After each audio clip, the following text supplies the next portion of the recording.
நண்பர்கள் அனைவருக்கும் வணக்கம். இன்னைக்கு இந்த காணொலியில ஒரு அருமையான கதையை தான் நான் உங்ககிட்ட சொல்ல போறேன். முதல்ல இந்த கதையோட கரு என்னன்றதை சொல்லிடுறேன்.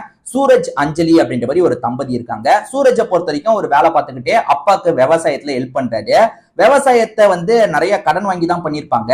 நினைச்ச மாதிரி லாபம் கிடைக்கல. அதனால வட்டிக்காரனுக்கு பதில் சொல்ற நிலைமைக்கு இந்த குடும்பம் தள்ளப்படுறாங்க.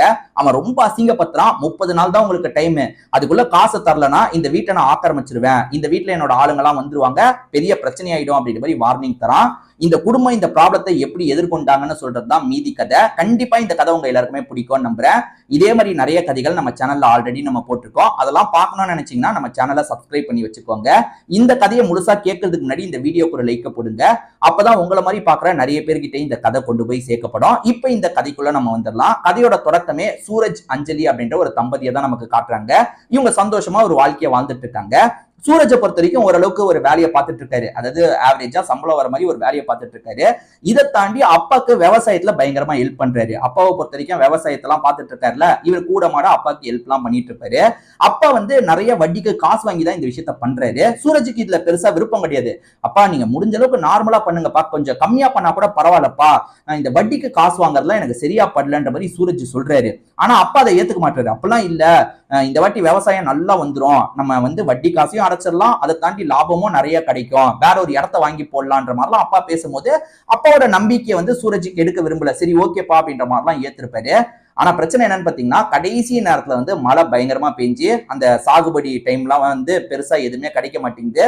இவங்களுக்கு பெருசா எதுவுமே கிடைக்கலன்னா வித்து காசா மாத்த முடியாதுல்ல. அதனால லாபமும் பெருசா வரல, சொல்ல போனா நஷ்டம் தான் இருக்கு. அதனால வட்டிக்கு காசு வாங்கின இடத்துல இவங்களால காசை தர முடியல. இப்ப அவனுமே வீட்டுக்கு பயங்கரமா பிரச்சனை பண்ண ஆரம்பிச்சிடலாம். அவன் ஏகப்பட்ட பேருக்கு வட்டி தருவான், வட்டி தரதான் அவன் வேலை.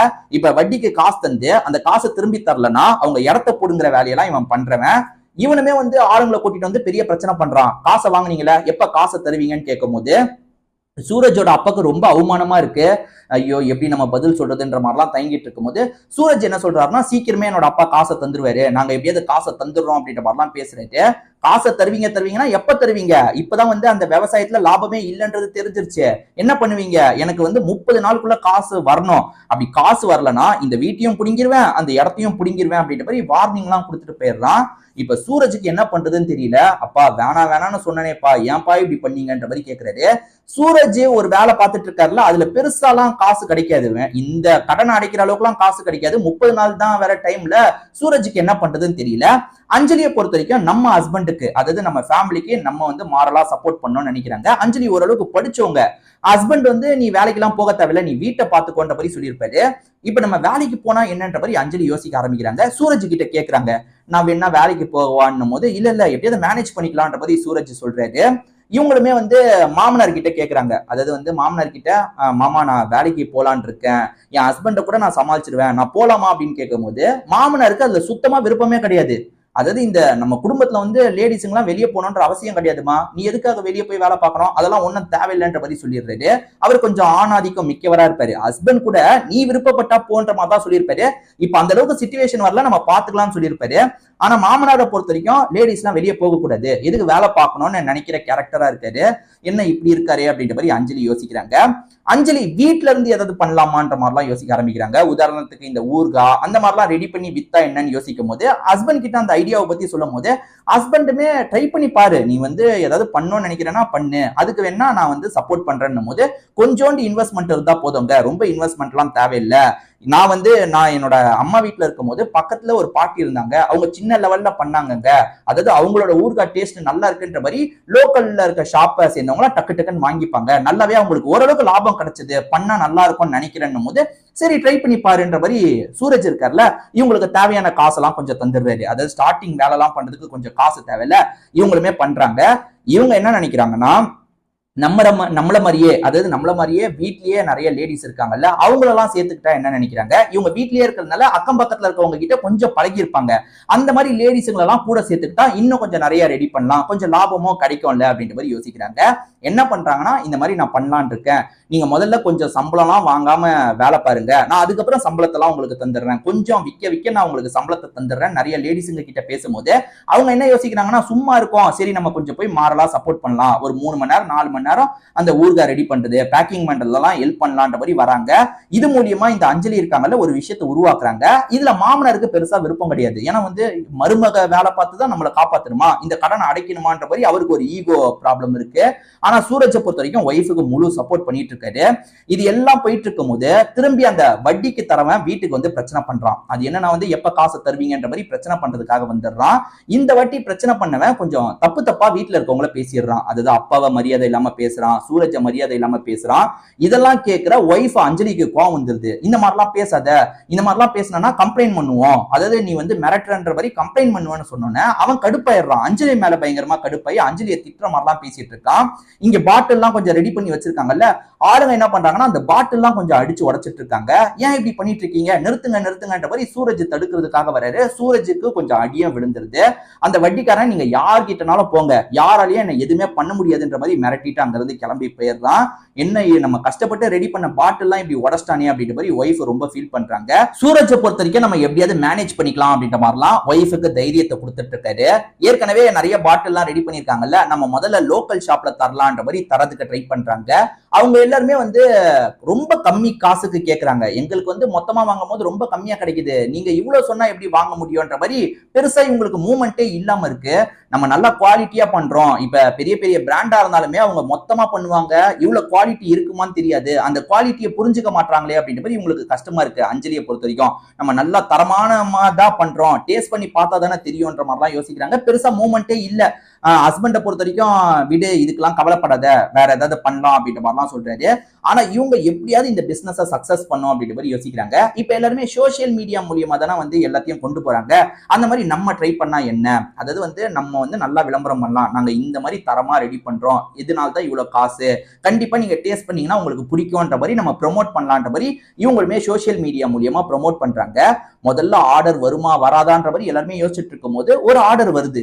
உடனே இவங்க பயங்கரமா சந்தோஷப்படுறாங்க. அந்த ஆர்டர் வந்ததுல இருந்து கொஞ்ச நேரத்துல டக்கு டக்கு நிறைய ஆர்டர்லாம் வருது.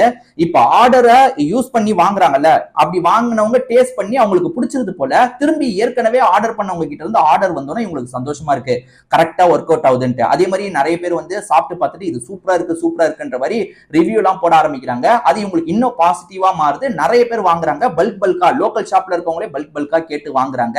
இப்ப மூவ்மெண்ட்லாம் நிறைய ஆகுறதுனால லாபமும் நிறைய கிடைக்குது. அந்த லாப காசு மூலியமா வட்டியை மொத்தமா செட்டில் பண்ணிடணும் அப்படின்னு மாதிரி யோசிக்கிறாங்க. ஏற்கனவே அவன் ரொம்ப மோசமா பேசினால அவங்க கிட்ட எல்லா காசையும் தந்துட்டு இதுக்கப்புறம் இந்த வீட்டு பக்கமே வரக்கூடாதுன்ற மாதிரிலாம் பேசிடுறாங்க. ரொம்ப கடுமையா இவங்க பதிலுக்கு அவனை பேசிடுறாங்க. அவனுக்கு கொஞ்சம் அசிங்கமா போயிருது. அது என்னன்னா ஒரு பெண்ணு நம்மளை இப்படி பேசிட்டாலே அப்படின்ற மாதிரி அவனுக்கு கடுப்பாயிருது. அதுவும் இல்லாம அவங்களோட வளர்ச்சியை இவனால ஏத்துக்கவே முடியல. இவனை பொறுத்த வரைக்கும் வந்து கடன் மாதிரி தருவான், அது மூலியமாவே அவங்க வீட்டை ஏமாத்தி புடுங்கிடுவான். ஆனா இவங்க விஷயத்துல இப்படி ஆயிடுச்சு அப்படின்ற மாதிரி கொஞ்சம் கடுப்புல இருந்துட்டு இருக்கான். இவங்க தான் கொஞ்சம் டெவலப் ஆயிட்டாங்கல்ல, அதனால ஒரு ஃபேக்டரி மாதிரி ஆரம்பிச்சிடுறாங்க. அங்க இருந்து தான் எல்லா டிஸ்ட்ரிபியூஷன் பண்ற வேலையும் பண்ணிட்டு இருக்காங்க.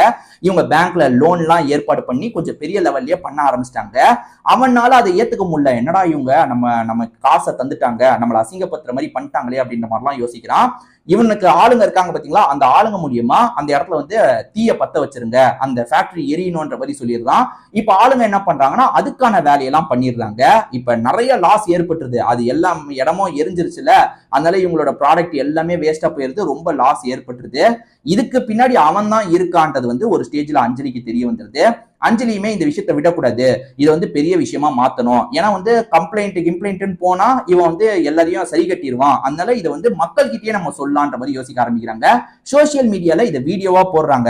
இந்த மாதிரி நாங்க நல்லா வளர்ந்து வந்துட்டு இருந்தோம், இவன் தான் ஆளை வச்சு இப்படி பண்ணிருக்கான், அந்த ஆளு இப்படி பத்த வச்சதை ஒருத்தங்க கவனிச்சிருக்காங்க, நீங்களே அவங்க கிட்ட கேளுங்கன்னும் போது இந்த அஞ்சலி கிட்ட வேலை பார்த்தாங்கல்ல, அதுல ஒரு லேடி கவனிச்சிருப்பாங்க. அவங்களுமே இவன் தான் பண்ணா, நான் பார்த்தேன்ற மாதிரிலாம் சொல்றாங்க. இப்ப இது பேசப்படுற விஷயமா மாறுது.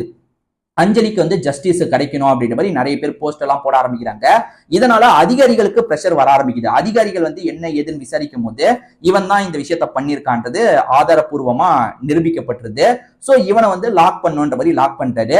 அதே மாதிரி இவங்களுக்கு நஷ்ட ஈடும் கொஞ்சம் கிடைக்க ஆரம்பிக்குது. ஒருத்தன் இப்படி பண்ணதுனால இவங்களுக்கு நஷ்ட ஈடும் கொஞ்சம் கிடைக்க ஆரம்பிக்குது. அது மூலியமா இந்த விஷயத்த மேனேஜ் பண்றாங்க. திரும்பி பழைய மாதிரி ஒரு ஃபேக்டரியில நல்ல நிலைமையில இவங்க கொண்டு வந்து அந்த பிசினஸ் ரன் பண்ணிட்டு இருக்காங்க. ரொம்ப சக்சஸ்ஃபுல்லா ரன் பண்ணிட்டு இருக்காங்க. சூரஜை பொறுத்த வரைக்கும் ரொம்ப பெருமையா இருக்கு, நம்ம ஒய்ஃப் இந்த மாதிரி பண்ணிட்டாலே அப்படின்ற மாதிரி பெருமையா இருக்கு. அதே மாதிரி மாமனாரை பொறுத்த வரைக்கும் ஒரு மாறு இருக்காரு, என்னடா நம்ம மருமக இப்படி வந்துட்டாலே, நம்ம ஸ்டார்டிங் வேற மருமகளை அசிங்கப்படுத்துற மாதிரி நிறைய பேசிட்டுமே அப்படின்ற மாதிரி கொஞ்சம் கில்ட்டா இருக்கு. மருமக அவங்க கிட்ட மன்னிப்பெல்லாம் கேட்கிறாரு. அப்ப இவங்களுமே என்ன சொல்றாங்கன்னா, இப்ப லேடிஸுங்கெல்லாம் எல்லா விஷயத்திலயும் முன்னேறிட்டு இருக்காங்க, இன்னும் லேடிஸுங்கெல்லாம் வீட்டுக்குள்ளதான் இருக்கணும்னு நினைக்காதீங்க மாமா அப்படின்னும் போது அவருமே நானும் புரிஞ்சுக்கிட்டோமா அப்படின்ற மாதிரிலாம் சொல்றாரு. சோ இப்ப குடும்பமா அந்த பிசினஸ் அடுத்த கட்டத்துக்கு கொண்டு போற விஷயத்த பண்றாங்க. நிறைய லேடிஸுங்களுக்கு வேலையும் இவங்க தந்துட்டு இருக்காங்க. என்னை நம்பி வந்தீங்க, உங்க எல்லாருக்குமே நல்ல சம்பளத்தை நான் தரேன்ற மாதிரி நல்ல லெவல்ல எல்லாரையும் நல்லபடியா பாத்துக்கிறாங்க. பிசினஸும் நல்லபடியா போகுது. இதோடயே இந்த கதை முடியுது. கண்டிப்பா இந்த கதை உங்க எல்லாருக்குமே பிடிச்சிருக்கும்னு நம்புறேன். இதே மாதிரி நிறைய கதைகள் ஏற்கனவே நம்ம சேனல்ல இருக்கு. அதெல்லாம் பார்க்கணும்னா நம்ம சேனலை சப்ஸ்கிரைப் பண்ணி வச்சுக்கோங்க.